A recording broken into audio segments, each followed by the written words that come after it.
श्रोताबंधु साहित्य संस्कृति चिंतन यूट्यूब चैनल को आपण मानक स्वागत करुच्ची। ओम महालक्ष्मीश्च विद्महे विष्णुपत्नी च धीमहि तन्नो श्री महालक्ष्मी प्रचोदयात्। मार्गशीर मासर पवित्र माणबसारे आमर ओडियाणी मानंकु अनेक अनेक शुभेच्छा और अभिनंदन। श्रोताबंधु आज माणबसा उद्देश्य एक सुंदर आलेख आम पाखे अच्छी जार शीर्षक होउची उत्कळीय पर्व माणबसा। एहार रचयिता हेउचंती विशिष्ट आलोचक श्रीजुक्त अर्जुनी चरण बेहेरा। आजिर आमर आलोचनार शीर्षक हेउची उत्कळीय पर्व माणबसा। ओडिशारे पालित माणबसा गुरुवार एहार संपूर्ण निजस्व पर्व। यह एक कृषिभित्तिक पर्व बा ओषा।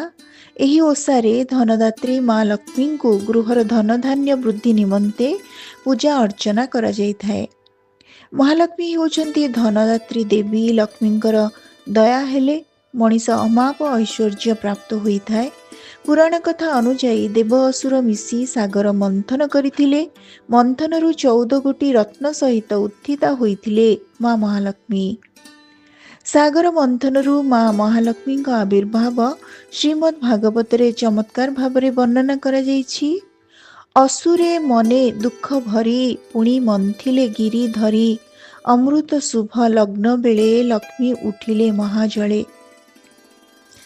महालक्ष्मी आविर्भूता हेबा समय रे विराजमान करिथिले विकसित पद्म पुष्प उपरे। हातरे धारण करिथिले पद्म।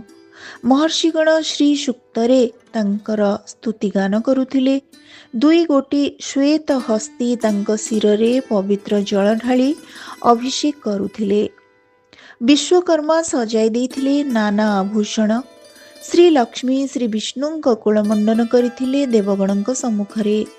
तेणु से हेउचंती श्री हरिप्रिया विष्णु पाटराणी। माँ सागर संभूता वरुण नंदिनी। व्यासदेवकृत संस्कृत भागवत रे उल्लेख अछि। तया विलोकिता देवा हरि बक्षः स्थूलस्तथा लक्ष्मया मैत्रेय सहसा परा निवृत्ति मागताः। बलराम दास कृत लक्ष्मी पुराण रे प्रारंभिक स्तुति रे लक्ष्मी को वंदना करी कुहा जाइछि। नमस्ते कमला मागो सागर दुलणी। नमस्ते नमस्ते लक्ष्मी विष्णुंक घरणी। नमस्ते कमलालये अति दयावती। स्थावर जंगम कीट आदि पालुनीति।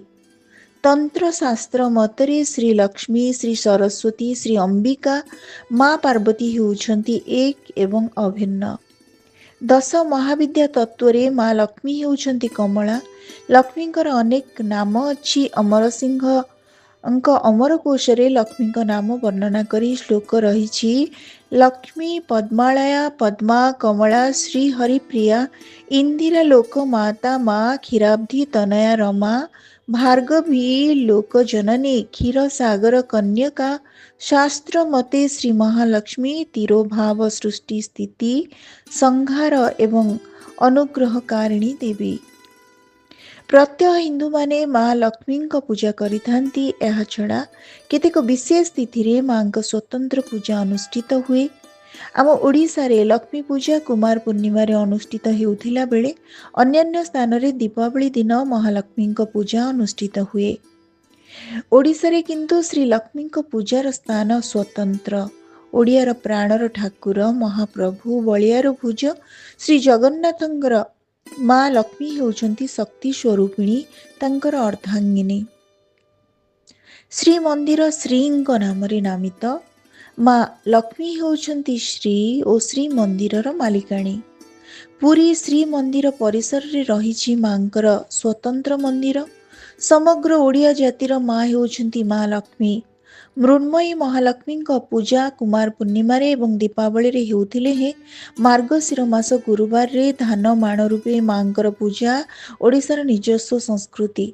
धान माण उपरे धान मिंटा रखी ओडिया कुलबधू करुथुबा माँ लक्ष्मी आराधना माणबसा। एही माणबसा हेउछि ओडिया मानकर प्रकृत महालक्ष्मी पूजा। वर्षर 12 मासरे मार्गशीर ही श्रेष्ठ मास। ଭଗବାନ ସ୍ୱୟଂ ଗୀତାରେ ଉଲ୍ଲେଖ କରିଛନ୍ତି, ମାସମାନଙ୍କ ମଧ୍ୟରେ ମୁଁ ମାର୍ଗଶିର, ମାସାନାଂ ମାର୍ଗଶୀର୍ଷମ୍ ଅହମ୍ ଋତୁନାଂ କୁସୁମାକର। ଓଡ଼ିଆ ଏହି ମାସକୁ ଲକ୍ଷ୍ମୀଙ୍କ ମାସ ବୋଲି ଗ୍ରହଣ କରେ। ତେଣୁ ଏ ମାସରେ ମାଣବସା ଲକ୍ଷ୍ମୀ ପୂଜା ଅନୁଷ୍ଠିତ ହୁଏ। ଶ୍ରୋତାବନ୍ଧୁ, ଆଜି ଆମେ ଶୁଣୁଛେ ମାଣବସା ସମ୍ପର୍କରେ। ଓଡ଼ିଶା କୃଷି ପ୍ରଧାନ ରାଜ୍ୟ ଭାବରେ ଧାନ ହେଉଛି ଓଡ଼ିଆ କୃଷକମାନଙ୍କର ମୁଖ୍ୟ ଫସଲ। ନୂଆ ଧାନ ମାର୍ଗଶିର ମାସ ବେଳକୁ ଅମଳ ହୋଇ କୃଷକର ଘର ପୁରି ଉଠିଥାଏ। କୃଷକର ଏହା ଧନ। ତେଣୁ ସେ ଧାନକୁ ମାଣରେ ରଖି ତାକୁ ମା ଲକ୍ଷ୍ମୀଙ୍କ ପ୍ରତୀକ ରୂପେ ପୂଜା କରିବା ପରମ୍ପରା ହେଉଛି ମାଣବସା। ଉଲ୍ଲେଖନୀୟ ଯେ ଆମର ଏହି ପରମ୍ପରା ଯୋଡ଼ି ହୋଇଯାଇଛି ଶ୍ରୀମନ୍ଦିର ତଥା ମହାପ୍ରଭୁ ଶ୍ରୀ ଜଗନ୍ନାଥଙ୍କ ସଂସ୍କୃତି ସହିତ। ମାଣବସା ସୃଷ୍ଟି ବିଷୟରେ ଅନୁଧ୍ୟାନ କଲେ ଏହା ଜଣାଯାଏ ଯେ ଏହାର ମୂଳ ଉତ୍ସ ହେଉଛି ସୁଦଶା ବ୍ରତ। ହିନ୍ଦୁ ପରମ୍ପରାରେ ଦେବଦେବୀଙ୍କ ଆଶୀଷ ପ୍ରାପ୍ତି ନିମନ୍ତେ ବିଭିନ୍ନ ଓଷା ବା ବ୍ରତ ପାଳନ କରାଯାଏ। ସେ ବ୍ରତମାନଙ୍କ ଭିତରେ ଗୋଟିଏ ବ୍ରତ ହେଉଛି ସୁଦଶା ବ୍ରତ, ଯାହା ମା ଲକ୍ଷ୍ମୀଙ୍କ ନିଜସ୍ୱ ବ୍ରତ। ମାଣବସାର ଉତ୍ସ ସୁଦଶା ବ୍ରତ, କିନ୍ତୁ ମାଣବସା ସୁଦଶା ବ୍ରତ ଏକା କଥା ନୁହେଁ। ସୁଦଶା ବ୍ରତ କାହାଣୀ ଇନ୍ଦ୍ର ଓ ଦେବର୍ଷି ନାରଦଙ୍କ ପ୍ରଶ୍ନୋତ୍ତର ମାଧ୍ୟମରେ ବର୍ଣ୍ଣିତ ହୋଇଛି। ନାରଦ ଇନ୍ଦ୍ରଙ୍କୁ ସୁଦଶା ବ୍ରତର ନୀତି ନିୟମ ଓ ବିଧି ପାଳି ନଥିବାରୁ ମହାରାଜ ନଳ ଓ ଦମୟନ୍ତୀଙ୍କର କି ଦୁର୍ଦ୍ଦଶା ହୋଇଥିଲା ତା ଶୁଣାଇଛନ୍ତି।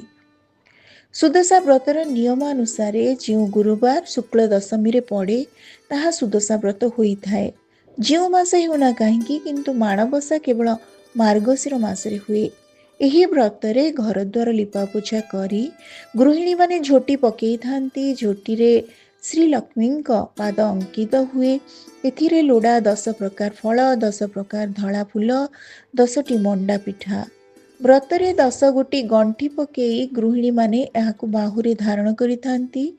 10 ଗଣ୍ଠିର ନାମ ସୁଦଶା ବ୍ରତ କଥାରେ କୁହାଯାଇଛି।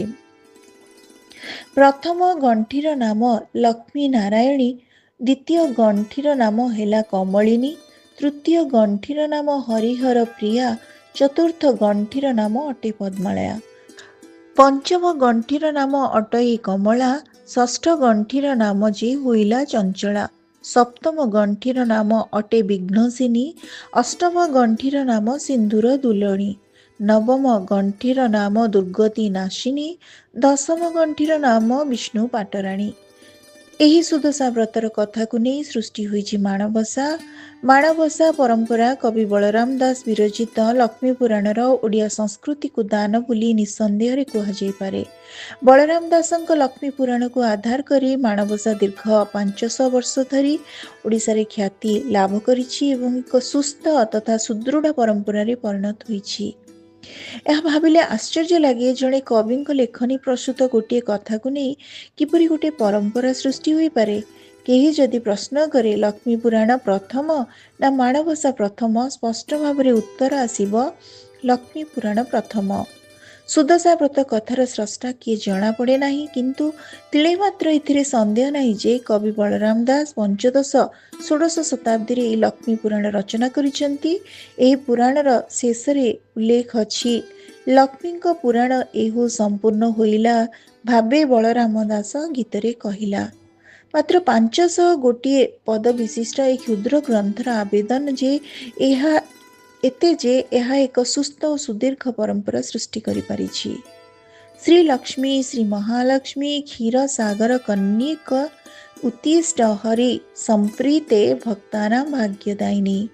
ଓಂ ଶ୍ରୀ ମହାଲକ୍ଷ୍ମୀ ନମଃ। ଶ୍ରୋତାବନ୍ଧୁ, ଆଜି ଆମେ ଶୁଣୁଥିଲେ ପବିତ୍ର ମାର୍ଗଶିର ମାସର ଏକ ସ୍ୱତନ୍ତ୍ର ଓଷା ବ୍ରତ, ସେ ହେଉଛି ଉତ୍କଳୀୟ ପର୍ବ ମାଣବସା। ଆଜିର ଏହି ଆଲେଖଟି ଆପଣମାନଙ୍କୁ କେମିତି ଲାଗିଲା? ଆପଣମାନଙ୍କ ମତାମତ ଅପେକ୍ଷାରେ ରହୁଛି। ଧନ୍ୟବାଦ।